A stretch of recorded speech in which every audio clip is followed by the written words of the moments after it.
magacayga waxaa la yiraahdaa Ismaan Cabdikaafi Guuleed maansada magaceedana waxaa la yiraahdaa Bari Dhaxmo maansadani waxay ka hadlaysaa aniga noloshayda iyo xaajiga xulan lahaa si kala tayan loo turjumay sidaa way ka hadlaysaa maansadani inan doole iyo hawdalin caana lagu dhalo dambar lagu anqariyo aqal daahiye weyn iyo meel dugsoon ku abugto daawad loo lisaanahay dagalkii walwaaleed darmaynanta dhigatee ku dakaysay dhudubeed dacda dhaqaya booreed dayrin geel ku raacdee daajisay ka reebkeeda dahaysay ubadkee diracaha aroorkiyo wadaamaha dalluunka ah soo doojisaanahay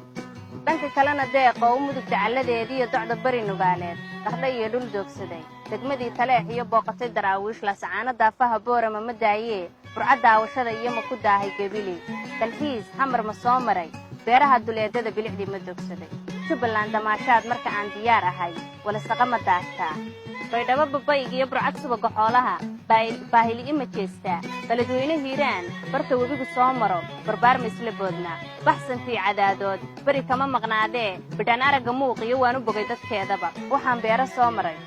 dhul ballaadhan iyo hawd kama bixin hankaygani inaan baawir leeyahay waxaan beegsadaa dhaqan bulshadaan ilaashaa bakhaylnimona uma dhalan intaasoo isbiirsada yarka lagu dhex beeree boodaysa baan ahay adna baafintaadii hadba bariska tuurkii boowa kaalaydaadii bogataya maxaa tirta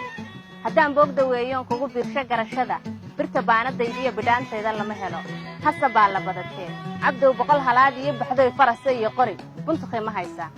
run bannaan ma degaynaa birayaasha caanaha barqabow ma dhigannaa bidhaan aragga dhoolaha marba baalmaylo rogi mise beenta badatay waa iska bari dhexmeeya